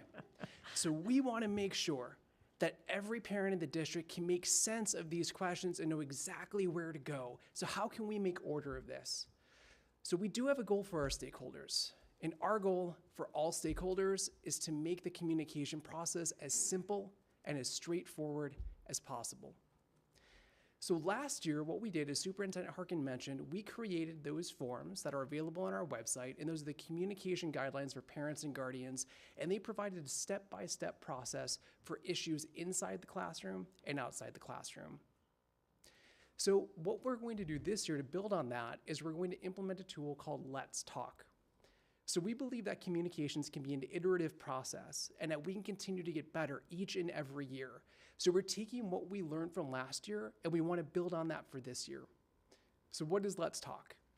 Let's Talk is a platform that can be installed on our website to provide all stakeholders with a simple and straightforward process to communicate with our district. There are 4 main points that we need to know about Let's Talk. The easiest way to think about it is an extension that's added to our website. So when a stakeholder visits our homepage, they'll notice that there's going to be a Let's Talk button that's located in the right-hand corner of the web page, and that button's going to remain fixed on the web page. So as a user scrolls up and down, that button's going to remain fixed in the right-hand corner of the screen. Stakeholders can use the Let's Talk tab to communicate with the district, specifically by asking questions or providing comments. And then this is the most important portion. Let's Talk can especially be helpful when a stakeholder knows what they have a question about, but they don't know who to contact. So what is this going to look like? If you notice, this is an example of our website, and on the right-hand side, there's a light blue button. When a user clicks on this, there'll be a pop-up button that pops out. And let's say that this parent has a question about transportation. They can enter the category in the upper portion.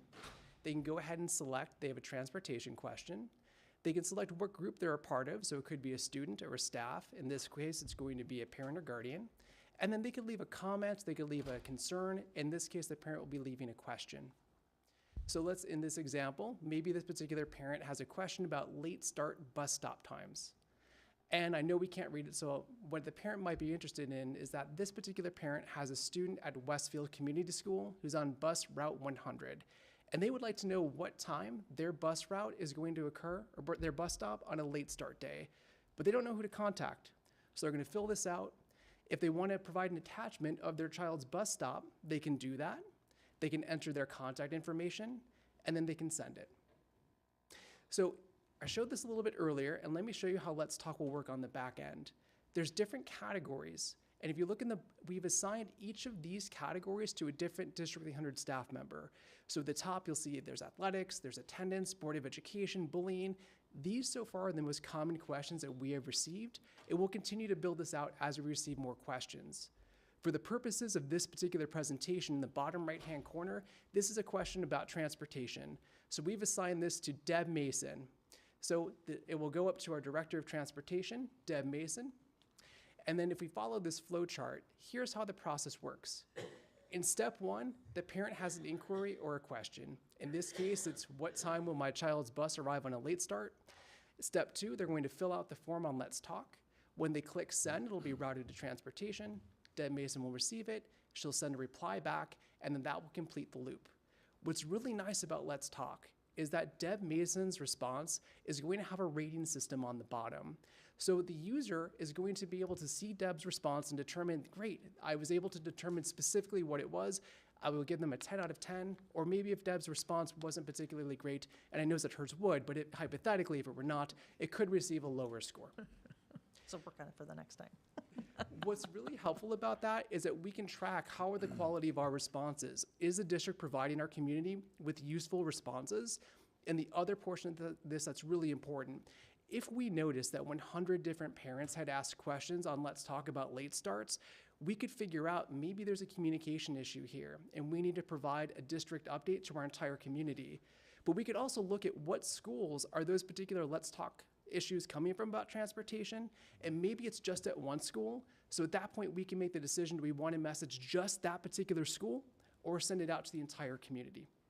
So this will give us a lot more information faster so we can respond to parents sooner. There's a 4-phase timeline to implement this. First is learning the system, and the person in the back, Casey, has been working really hard to learn the system. So thank you for your work on that, Casey. Step 2 is where we are right now. We're testing the system with a small group of internal users to make sure this works. So when we route something to transportation, is it actually going to Deb Mason? Step 3 is going to be testing the system with a broader group of internal and external users. So we know that these have to eventually get to community members who are not part of Let's Talk. Will that email get to them? And then finally, step 4 is when we'll launch. So that concludes the portion on Let's Talk. Looks like there's a lot of questions, and I'll be happy to address the best that I can. Yes. Go ahead. So I think it sounds really fascinating and very interesting, but I was wondering, so and I know you may have simplified it for presentation's sake, but how you had all of the different categories going to like one person. So but then the example you used was for Westfield specifically. So this is for a parent, or we'll just say a stakeholder who has a question about anything, if it's like specific to a school or general. I'm just trying to figure out, like, will it point, like if I have a question about Hampshire High School, will my question go to somebody at Hampshire High School that can answer that specific question? Or does it go to like, you know what I'm trying to say? Like, I'm trying to figure out I do. I think Superintendent Harkin will Yeah, address. so initially, we're going to start it with this. Eventually, again, we're in a pilot right now to determine if this is a worthwhile investment, if it works the way. So initially, it's just going to be the central office. And eventually, if we decide it is working and tracking and giving us the data to really help us streamline communication, we may launch it into the buildings. So right now, the pilot is here. My assessment is there's a lot of big school districts that are using this platform already and see a lot of value in it. So exactly how you're describing it would really be nice to be able to launch it to the building level. But I think, so eventually that would be the vision if it works the way we hope it's going to work. Okay, great, thank you. Yes, sir. You picked on Deb to use her as an example, so I'll pick on Deb too, but don't mean this against Deb. But if Deb were to get all thumbs down, number one, who has access to that data?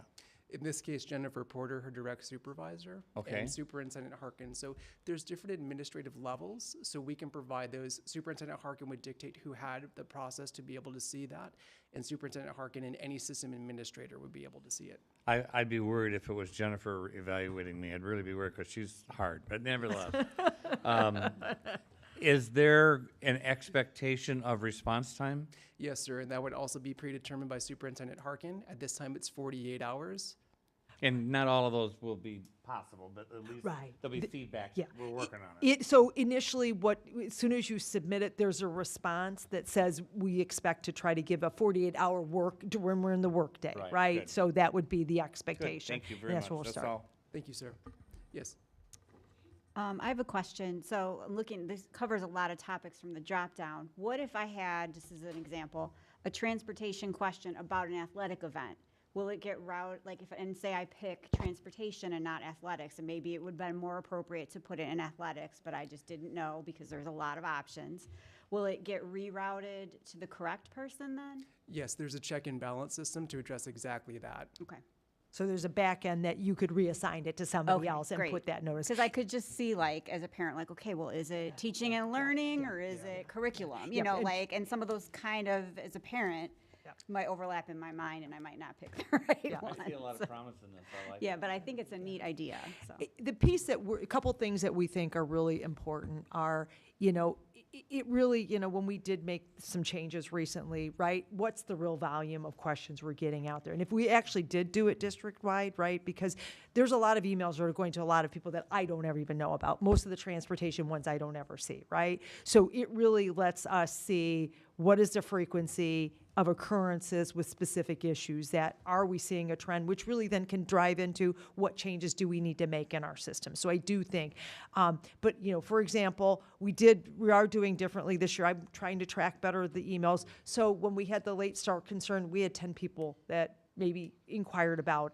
what that concern was, right? And when you're getting all of a sudden during a certain specific time, it seems like a lot of people, but again, in a system are large, what really is the breadth of it?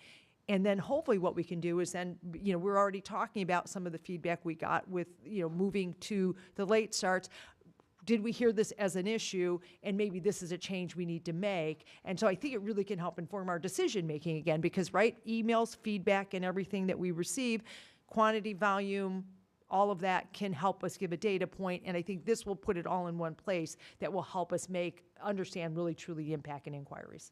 So I have a follow-up question then. So per the communication structure that you gave before for when an issue comes up, you went through who we email, right? Right.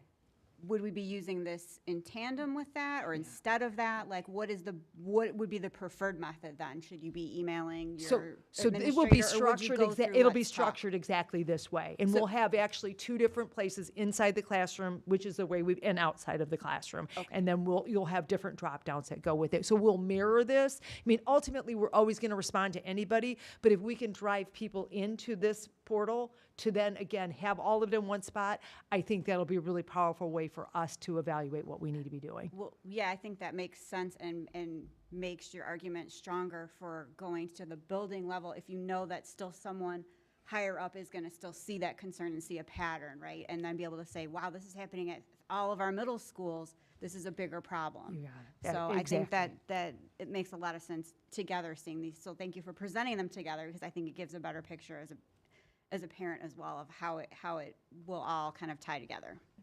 That's our hope. Good job. Yeah, good job, good job. And by Thank the way, you, I Anthony. asked Anthony to put in 2 slides, and he might have put in more than 2 slides, but I think he did a great job providing an overview of it. So I think he really did a nice job showing you kind of how the process works. So thank you, Anthony. All right, and that concludes the superintendent's report. Okay. We're on item 11 now, the consent items. As a reminder to those in attendance and those watching virtually, some of these items have been previously vetted through either the Finance or Construction Facilities Oversight Committee, CFOC.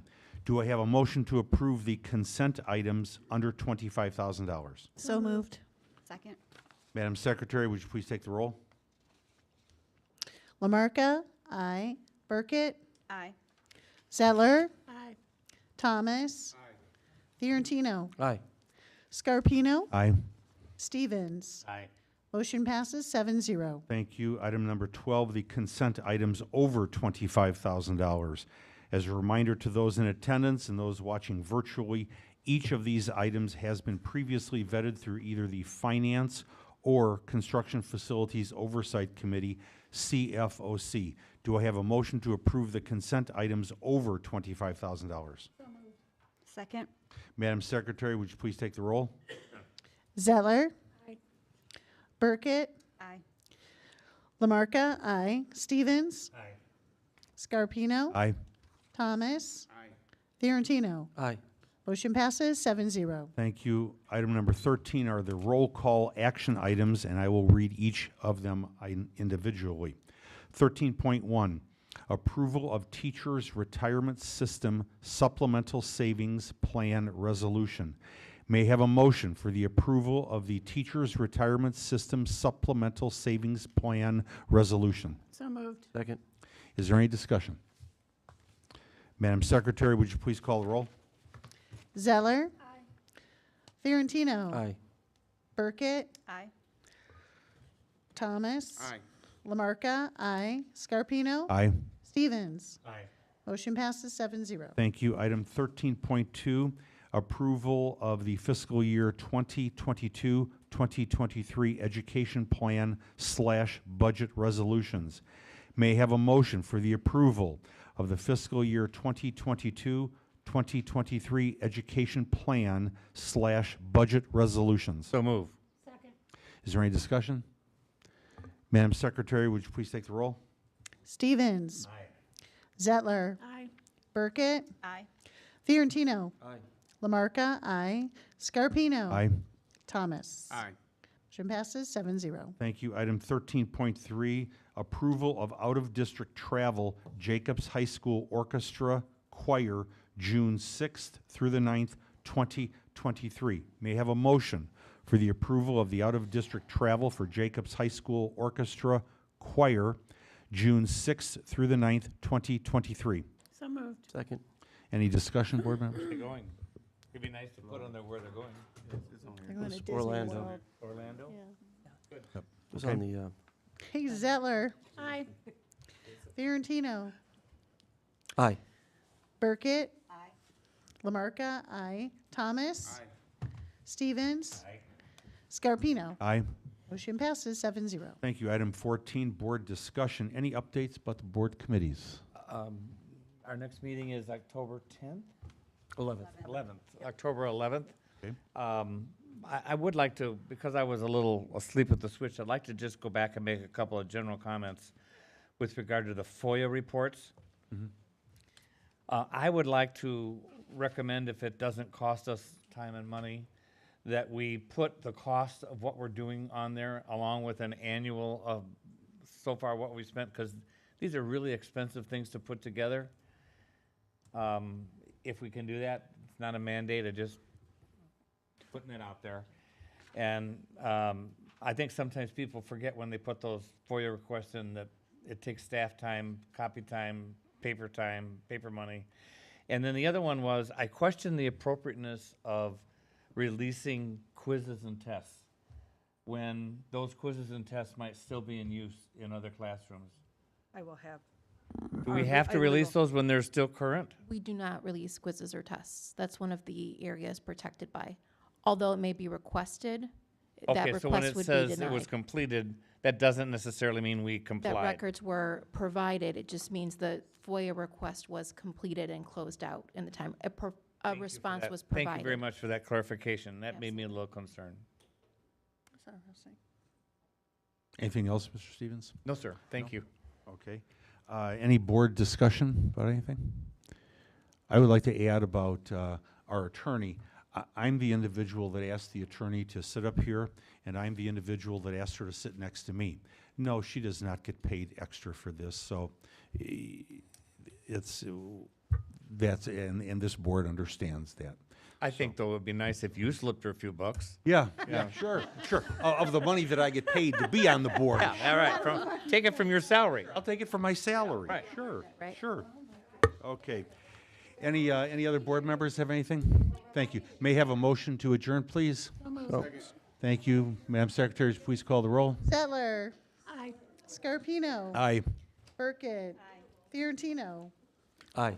Lamarca, aye. Thomas. Stevens. Thank you.